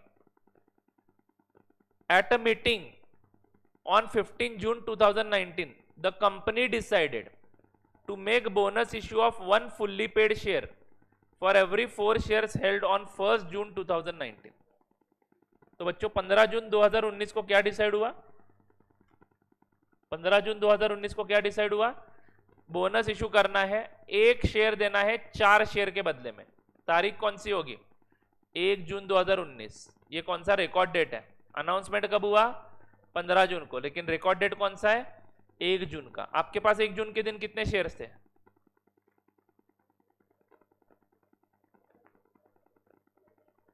आपके पास 1 जून को कितने शेयर्स थे, हाँ तो इतना क्यों सोच रहे हो, 32,000, इज इट राइट। 32,000 पे मिलेंगे बोनस शेयर, 4 के लिए 1, तो 32,000 के लिए 32,000 डिवाइडेड बाय 4, 8,000 बोनस शेयर्स मिलेंगे। Very good, to give its members the right to apply for one share for every 5 shares held on 1st June 2019 at a price of 1.50 per share, of which 75 paise payable on or before 15 July 2019 and 75 paise per share payable on or before 15 September 2019. जानबूझ के थोड़ा सा डराएंगे आपको, क्या ये right shares है, right to apply लिखा ना, राइट शेयर्स है. कितने राइट शेयर्स मिलेंगे आपको? एक मिलेगा फॉर 5 हेल्ड ऑन, तो 32,000 बोनस पे राइट मिलेंगे क्या? बोनस शेयर्स आपको कब मिले? 1 जून को मिले? 15 जून के बाद ही मिले होंगे. आगे बोला है बोनस शेयर्स कब मिले. नलायको, 15 जून को मीटिंग हुआ है, रिकॉर्ड डेट 1 जून है, तो बोनस शेयर पीछे जाके, हम टाइम मशीन नहीं है हमारे पास, चलो रे अभी 15 जून को आए हैं, अरे बोनस शेयर तो 1 जून को देना है, चलो सब पीछे भागते हैं. 1 जून का होल्डिंग पकड़ना है. और राइट शेयर्स के लिए भी होल्डिंग कौन से तारीख का पकड़ना है? 1 जून का ही पकड़ना है. तो आई थिंक 32,000 पे ही राइट शेयर्स निकालने पड़ेंगे. यानी इस बार बोनस पे राइट शेयर्स नहीं मिलेंगे. इस बार बोनस पे राइट शेयर्स, पिछले क्वेश्चन में बोनस पे भी राइट शेयर्स मिले थे क्या? यस, क्योंकि रिकॉर्ड डेट का खेल है ये सब. जरा ऑब्जर्व करना सीख लो पिछले क्वेश्चन में और इस क्वेश्चन में क्या चेंज है. ओके, आगे बढ़ोगे बच्चों. These shares issued under 1 and 2 were not to rank for dividend for the year ending 31st December 2019. यानी बच्चों बोनस शेयर्स पे एंड राइट शेयर्स पे 31 दिसंबर 2019 तक का प्रॉफिट डिविडेंड करके डिस्ट्रीब्यूट नहीं किया जाएगा. आई होप आपको समझ में आ रहा है इस सेंटेंस का मतलब. क्वेश्चन बोल रहा है कि bonus shares and right shares पे 31 दिसंबर 2019 तक के प्रॉफिट डिस्ट्रीब्यूट नहीं किए जाएंगे. Is this clear to you all? अच्छा क्वेश्चन है, थोड़े से हिडन पॉइंट से इस क्वेश्चन में समझने लायक जो हमें समझने हैं. बच्चों हमारे पास शेयर्स कब से है? देखो 1 अप्रैल 2019 से हमने इस शेयर में इन्वेस्टमेंट करा है. 31 दिसंबर 2019 तक का प्रॉफिट बोनस शेयर पे एंड राइट शेयर पे नहीं देना है. उसके बाद का प्रॉफिट डिस्ट्रीब्यूट किया जा रहा है, देना है. Is this clear to you all? अरे बच्चों बोलो ना. Meera received her bonus shares and took up 4,000 under right issue. तो मीरा ने बोनस शेयर सारे फोकट में मिल रहे थे तो एक्सेप्ट कर लिए, बराबर है. और राइट शेयर में से 4,000 ही राइट शेयर्स खरीद लिए. पैसे देने की बारी आती तो सब नहीं लेते. Anyway, paying the sum thereon when due and selling the rights of the remaining shares at 40 paise per share. The proceeds were received on 30th September 2019. बच्चों राइट शेयर के केस में 1.5 रुपए देना है आपको, जिसमें से 75 पैसे 1 तारीख को देने हैं और बचे हुए 75 पैसे अगले तारीख को देने हैं. तो 2 बार एंट्री करनी पड़ेगी हमें. ठीक है, कैसे करना है देखते हैं सॉल्व करते समय. आगे बढ़ता हूं बच्चों. और जो बचे हुए राइट्स आपको मिले हैं वो आपने क्या कर दिए? दूसरे दोस्त को भेज दिए 40 पैसे पर शेयर में. और उसके पैसे आपको कब मिले? 30 सितंबर 2019. यहां तक क्वेश्चन बहुत आसान है. On 15 March 2020 she received an interim dividend from Kumar limited of 15% in respect of current financial year. Current financial year मतलब कुमार लिमिटेड का करंट फाइनेंशियल ईयर कौन सा है? 1920. लेकिन डिविडेंड कौन सा कब बांटा जा रहा है? 15 मार्च 2020 को. तो बच्चों मैं बोल रहा था ना कि इस क्वेश्चन में एक हिडन पॉइंट है. क्वेश्चन ने इस क्वेश्चन को इंस्टीट्यूट कैसे इंटरप्रेट कर रहा है उसके हिसाब से ट्रीटमेंट बनेगी. आपने कोई दूसरा एजम्पशन लिया तो आपका अकाउंटिंग ट्रीटमेंट अलग हो सकता है. अब ये सबसे पहली बात, ये डिविडेंड कौन से प्रॉफिट को कौन सा प्रॉफिट यहाँ पे बांटा जा रहा है? तो बच्चों इंस्टीट्यूट ने यहाँ पे एक हिडन एजम्पशन किया है कि ये प्रॉफिट होगा 1 जनवरी 1 अप्रैल 19 टू 31 दिसंबर 19. क्योंकि ऊपर भी लाइन पे बोला है ना 31 दिसंबर 2019 का डिविडेंड तक बोनस एंड राइट पे नहीं देना है. तो ये पीरियड का प्रॉफिट बांटा जा रहा है. ऐसा इस क्वेश्चन में एक हिडन एडजस्टमेंट है. हिडन एडजस्टमेंट नहीं, एजम्पशन है. ठीक है, तो हम वो नोट में लिख देंगे कि ये डिविडेंड कौन से पीरियड का है? 1 अप्रैल टू 31 दिसंबर, जिसको हम इंटरिम डिविडेंड ही बोलेंगे ना. अब आप ये भी बोल सकते हो कि सर ये डिविडेंड 1 अप्रैल से 15 मार्च तक का हो सकता है. तो आपका आंसर बदलेगा. तो उस केस में आपको क्या करना पड़ेगा, 31 दिसंबर तक का जो डिविडेंड है वो आपको ओरिजिनल शेयर्स पे मिलेगा, बोनस एंड राइट पे नहीं मिलेगा, और अगले 2 महीने 15 दिन का डिविडेंड फिर से निकालना पड़ेगा, और उसको आप लोगों को बोनस एंड राइट पे भी मिलेगा। फिर वो कौन करेगा ये झंझट? तो what will be the best assumption, 31 दिसंबर 2019 तक के ही प्रॉफिट बांटे ऐसा मानो, तो आप लोगों के जो right shares and bonus shares है वो डिविडेंड में से एक्सक्लूड हो जाएंगे, उसके ऊपर डिविडेंड देने की जरूरत नहीं पड़ेगी, क्योंकि क्वेश्चन खुद बोल रहा है कि bonus shares and right shares were not to rank for dividend up to 31 December 19। I hope आपको समझ में आ रहा है। Are you getting this? तुम्हारा नाम क्या है? अतीश। अतीश समझ में नहीं आ रहा है? देखो सिंपल है अतीश, यहां पे क्या बोला है, पहले समझा आपको कि शेयर्स आपके पास कब से हैं, 1 अप्रैल को आपने कितने शेयर्स खरीदे, 1 अप्रैल 19 को 40,000 शेयर्स खरीदे। समझी बात आपको? ओके। अब उसके बाद तो आपने कभी नया खरीदा ही नहीं कुछ, तो ये शेयर्स आपके पास है, कितने शेयर्स है ये? 40,000, उसमें से 8,000 बेच दिए, तो आप बचे कितने? 32,000। मान लो आपको बोनस शेयर्स मिले हैं कौन से तारीख को, मान लो 15 जून को मिले हैं, 15 जून को बोनस शेयर्स कितने मिले? What was the ratio here? 1:4 ना, तो 8,000 मिले, 8,000 बोनस शेयर मिले, बराबर है क्या? और उसके बाद राइट शेयर्स कितने मिले? 4,000। 32,000 डिवाइडेड बाय 5 है क्या? तो 6,400 मिलते हैं, जिसमें से आपने खरीदे कितने? 4,000 खरीदे, ठीक है ना? अरे बोलो, अभी ये तो समझ में आया अतीश, राइट? हाँ, तो अब जरा ध्यान से सुनो। उसके बाद कंपनी ने 15 मार्च को ना इंटरिम डिविडेंड बांटा, 15 मार्च को इंटरिम डिविडेंड बांट दिया, रिसीव्ड बोला मतलब बांट दिया डायरेक्टली कंपनी ने, कितने परसेंट का? 15% का। अब ये डिविडेंड कौन से प्रॉफिट्स को बांटा है कंपनी ने, वो हमें देखना जरूरी पड़ता है, बराबर है? आपका क्वेश्चन बोल रहा है कि अगर कंपनी 31 दिसंबर 2019 के पहले कमाए हुए प्रॉफिट्स बांट रही है, मैं क्या बोल रहा हूं समझ में आ रहा है? धीरे बोलता हूं। अगर कंपनी हर रोज काम करेगी ना, तो कंपनी 31 दिसंबर 2019 तक जो प्रॉफिट कमा रही है उसमें से डिविडेंड बांट रही है, तो वो डिविडेंड आपको किसके ऊपर देना नहीं है? बोनस शेयर के ऊपर देना नहीं है, राइट शेयर्स के ऊपर नहीं देना है। सर ऐसा क्यों? 15 जून को इशू किया है, कंपनी की पॉलिसी है कि 31 दिसंबर 2019 तक का डिविडेंड हम इन 2 शेयर्स पे नहीं देंगे। क्लियर है क्या? पहले ही bonus share right share issue करते समय वो डेट वगैरह उन्होंने डिक्लेयर किया होगा। Is this clear to you all? हाँ, तो अब सवाल यह है कि ये प्रॉफिट जो बांटा जा रहा है 15% का, ये कौन से पीरियड का प्रॉफिट है वही बताया नहीं है, तो बेटर एजम्पशन वुड बी ये कौन से पीरियड का प्रॉफिट मानो? 1 अप्रैल से 31 दिसंबर का मानो, बिकॉज आपका काम आसान हो जाएगा। तो उस केस में डिविडेंड कौन से कितने शेयर्स पे मिलेगा? 32,000 शेयर्स पे ही मिलेगा। तो ये क्वेश्चन एकदम आसान हो गया, और इंस्टीट्यूट ने भी यही किया है, so don't worry about it.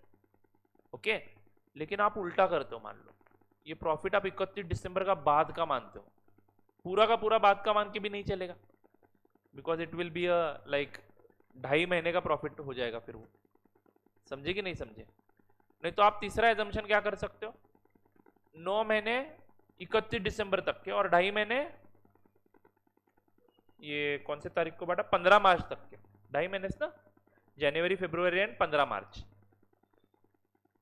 तो प्रॉफिट जो भी डिविडेंड आएगा उसमें से 9 महीने का बोनस शेयर्स पे एंड राइट शेयर्स पे नहीं देना है, और 2.5 महीने का बोनस राइट पे भी देना पड़ेगा। दिमाग चक्कर खा जाएगा फिर।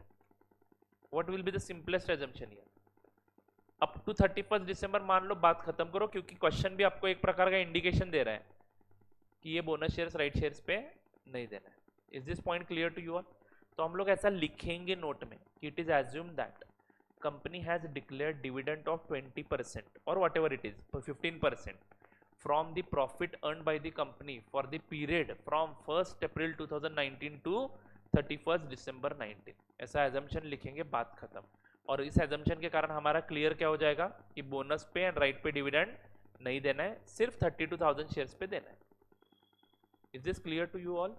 हाँ, और 32,000 शेयर्स पे जो डिविडेंड मिला वो कौन सा हो जाएगा फिर, प्री या पोस्ट?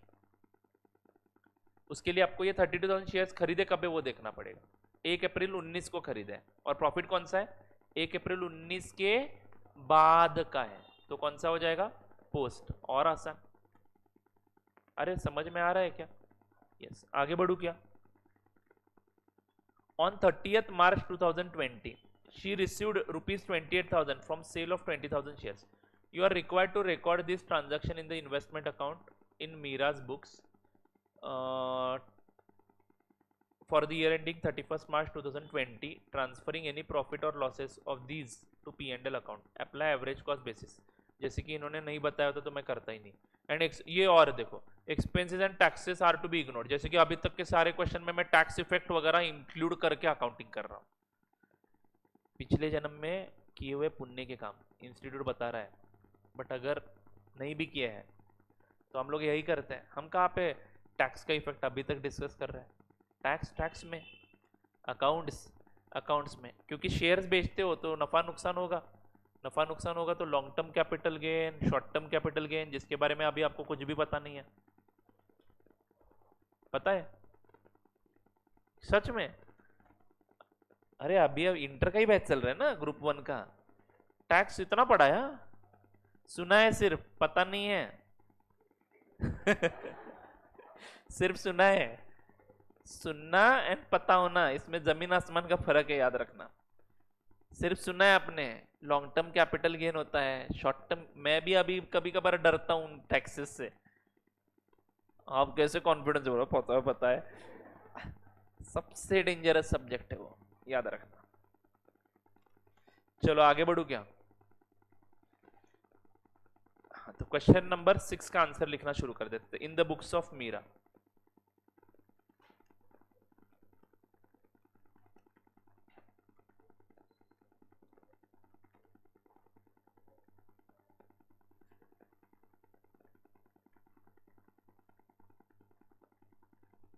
ओके क्या है, investment in Kumar limited account. Investment account लिखता हूं बेस्ट वे, और यहां पे लिखता हूं equity shares in Kumar limited. ठीक है बच्चों, उसके बाद क्या लिखना है, फॉर्मेट बनाते हैं, date, particulars, number of shares, dividend, amount, date, particulars, number of shares, dividend, amount. चलो फटाफट अकाउंट ड्रॉ करो।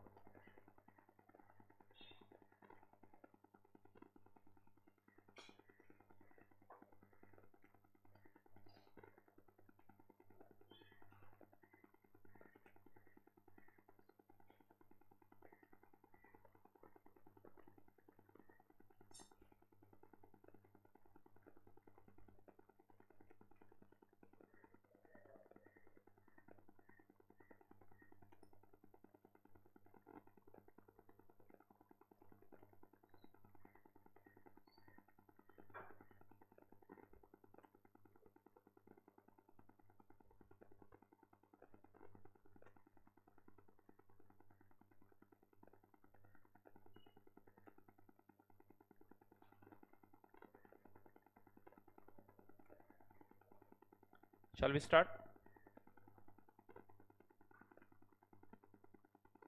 फर्स्ट अप्रैल 19, बहुत ही आसान है। टू बैंक, कितने रुपए के शेयर्स खरीद लिए, कितनी क्वांटिटी खरीद ली, 40,000 shares you purchased at rupees 60,000। क्या इसमें किसी को कुछ प्रॉब्लम है? चलो आगे बढ़ते हैं। फिर 15 मई 2019 को 8,000 शेयर्स बेच दिए। पहले सेल की एंट्री कर देता हूँ।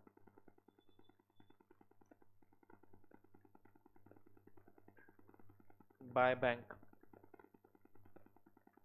8,000 शेयर्स बेच दिए। कितने रुपए में? 15,200। आई बात समझ में? Working note number 1, whenever there is a sale there will be profit या फिर loss on sale, right hand side 1 column rupees. Point number A, sale value 15,200। Point number B, less cost which is very very simple year. 60,000 रुपये दे के मैंने 40,000 shares खरीदे थे, जिसमें से मैंने 8,000 शेयर्स बेच डाले। तो 60,000 डिवाइड बाय 40,000 इंटू 8,000, तो कॉस्ट आया 12,000। पॉइंट नंबर सी, प्रॉफिट हुआ 12,000 माइनस 15,200। How much? 3,200। प्रॉफिट की एंट्री क्या होती है? Investment account debit to profit and loss. Number of shares column में डैश, डिविडेंड कॉलम में डैश, और यहाँ पे आएगा 3,200।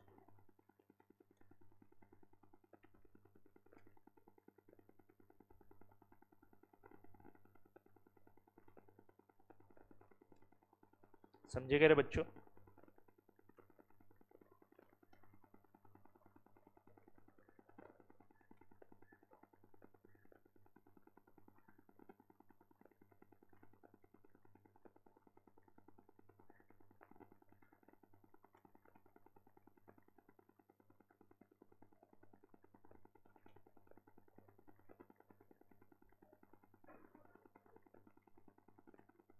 चलो सब लोग मेरे साथ हो, आगे बढ़ता हूं। ये हो गया, ये हो गया। Number 3, at a meeting on 15 June 2019 company decided to make bonus issue and for that record date is considered as 1 June. चलो working note number 2, bonus shares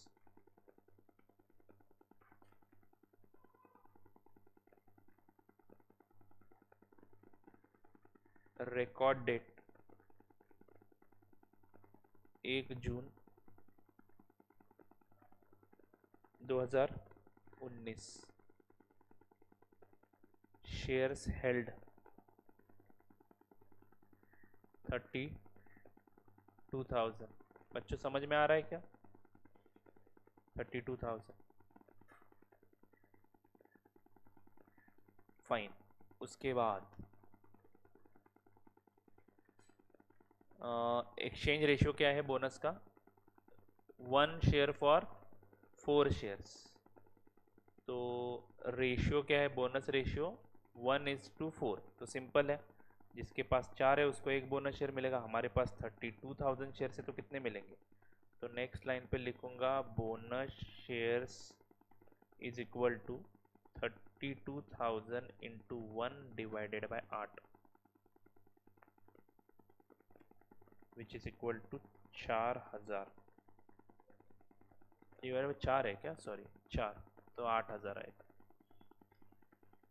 8,000 bonus share की एंट्री बराबर है ना? 8,000 आया क्या? Check it. हाँ, उसके बाद बोनस शेयर की एंट्री बता दो बच्चों। तारीख लिखूंगा मैं 15 जून।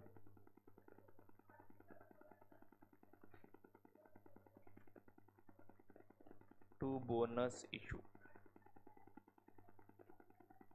अमाउंट कॉलम में डैश। आगे बढ़ू क्या नौजवानों? उसके बाद राइट शेयर्स का calculation, working note number 3।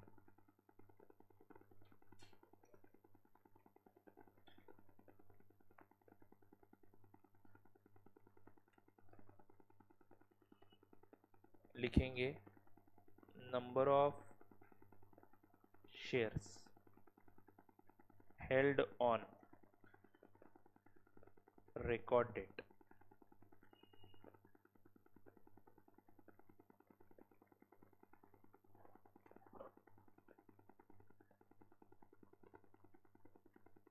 Number of shares held on record date, बोलिए बच्चों। 1 जून 2019, how many shares you are holding on record date? 32,000 shares. सही है क्या? रेशियो ऑफ राइट क्या बोला है क्वेश्चन में? 1 share for 5 held, 1:5। Next line पे right shares entitled, right shares entitled, यानी कुल मिला के कितने राइट शेयर्स मिले? 32,000 इंटू 1 डिवाइडेड बाय 5 करूंगा तो चलेगा क्या? 6,400 राइट शेयर्स परचेस्ड। अगले लाइन पे बोला है, देखो आपको कितने खरीदे हैं मीरा ने? 4,000 खरीदे। Is it right? एंड बचे 1,400, बचे 1,400 राइट सोल्ड। 1,400 या 2,400? 2,400 राइट सोल्ड 2,400। यहाँ पे एक नोट लिखवा दूं,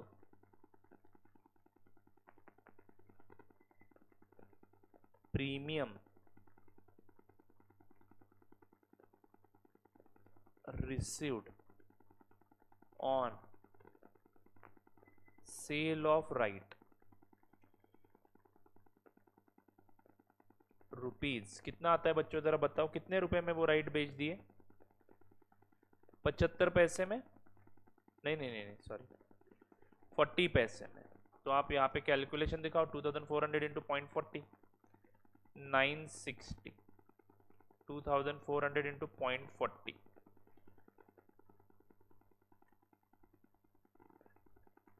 960। Premium received on sale of right rupees 960 is to be transferred to P&L account, bracket में लिखूंगा ES 13। क्यों? क्योंकि बच्चों 32,000 शेयर्स जिसके ऊपर ये राइट शेयर्स मिले वो कब खरीदे हैं? Before announcement of right. अरे समझे कि नहीं समझे? आफ्टर अनाउंसमेंट ऑफ राइट खरीदते हैं तो ही हम उसको कम राइट बेसिस पे खरीदे हैं ऐसा बोलेंगे। बिफोर अनाउंसमेंट ऑफ राइट है, बात खत्म, P&L को जाएगा। मैंने उसीलिए बोला था कि उसके ऊपर ज्यादा परेशान मत होना, उसके स्पेशल एग्जांपल्स आते हैं और वो समझ में आ जाएंगे आपको। ओके, और इतना भी डिफिकल्ट नहीं है। तो अभी हमें अकाउंटिंग किसका करना है? ये 4,000 राइट शेयर्स खरीदने का। अब ये 4,000 राइट शेयर जो खरीदे हैं उसमें से 1.5 रुपए भरना है, उसमें से 75 पैसे आपको 15 जुलाई को भरना है एंड 15 सितंबर को बचे हुए 75 पैसे। तो लिखेंगे 15 जुलाई 19 टू बैंक। ठीक है, क्वांटिटी कॉलम में 4,000, लेकिन अमाउंट कॉलम में 4,000 इंटू 75 पैसे। यहां पे लिख दो 4,000 इंटू 0.75, कितना आता है? 3,000 रुपीज। एंड उसके बाद अगला तारीख कौन सा दिया है उन्होंने? 15 सितंबर, 15 सितंबर 19 टू बैंक। इस बार कंफ्यूजन हटाने के लिए यहाँ पे क्वांटिटी मत लिखना, नहीं तो डबल क्वांटिटी हो जाएगा, एवरेज आपका डबल घटेगा। 4,000 ही खरीदा सर, यहाँ पे 2,000, यहाँ पे 2,000 लिखो तो चलेगा क्या? नहीं, यहाँ पे ही 4,000 लिखो और यहाँ पे डैश कर दियो। ये अमाउंट कितना आएगा? 3,000। आई बात समझ में? यानी टोटल 6,000 रुपए में हमने 4,000 शेयर्स खरीद लिए। एवरेज में तो वैसे भी 6,000 डिवाइडेड बाय 4,000 ही करने वाला हूं मैं। ओके, अरे बच्चों बोलो ना, फाइन। उसके बाद Meera received her bonus shares, जिसका अकाउंटिंग हमने कर लिया। राइट्स का प्रीमियम भी बेच दिया, प्रीमियम पे भी राइट्स बेच दिए, वो भी अकाउंटिंग कर लिया हमने। On 15 March she received interim dividend. अब लिखेंगे working note number 4।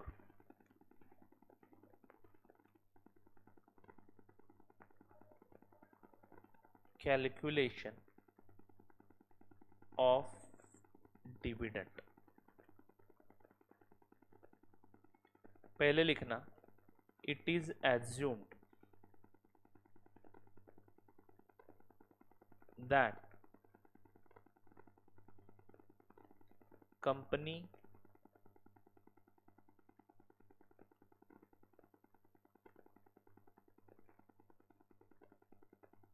has declared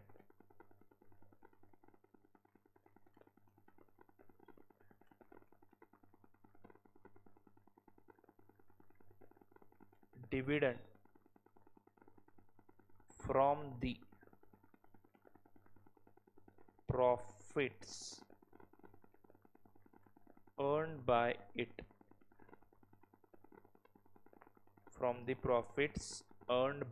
it during 1st April 19 to 31st December 19.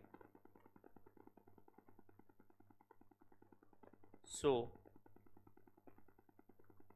right shares and bonus shares are not entitled for this dividend.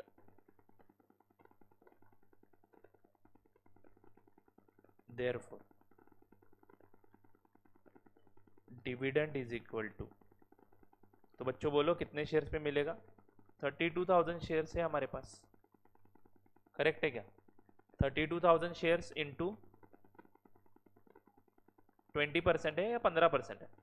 15% into, बस हो गया ना, sorry 32,000 into 1 रुपी है, अच्छा face value 1 रुपी दिखाया, into 15%, so which comes to 4,800 and this is post incorporation, post acquisition dividend, बोलो हाँ या ना? 32,000 शेयर्स एक्वायर कब किया है? 1/4/19 को, और ये डिविडेंड कौन से पीरियड का है? 1/4/19 to 31 December 19, post acquisition dividend है। चलो 4,800 का अकाउंटिंग बता दो। Bank account debit to dividend account by bank, dividend column में कितना? 4,800, तारीख 15 मार्च 20 सॉरी 20 लिखा ना मैंने हर जगह पे, अरे हाँ ये बराबर है 15 मार्च 20, परफेक्ट। अमाउंट कॉलम में डैश। यहां तक सभी चीजें समझ में आई। अब बचा क्या इस क्वेश्चन में? शेयर्स बेचने हैं और प्रॉफिट लॉस निकालना है, जो आप गलत निकालोगे, ठीक है? तो घर जाओ, गलती करो, आ जाओ, चेक करते हैं, ठीक है? Last part is pending only. ये शेयर्स बेचने हैं और प्रॉफिट लॉस निकालना है एवरेज कॉस्ट मेथड से, ठीक है? कैसे कैलकुलेशन करते हो आप लोग अपने आप से देख लो। क्वेश्चन की कॉपी आपके पास है, टेलीग्राम चैनल पे शेयर करके रखिए, वहां से डाउनलोड कर लेना अगर नहीं है तो, ठीक है? फाइन, मिलते हैं नेक्स्ट लेक्चर में।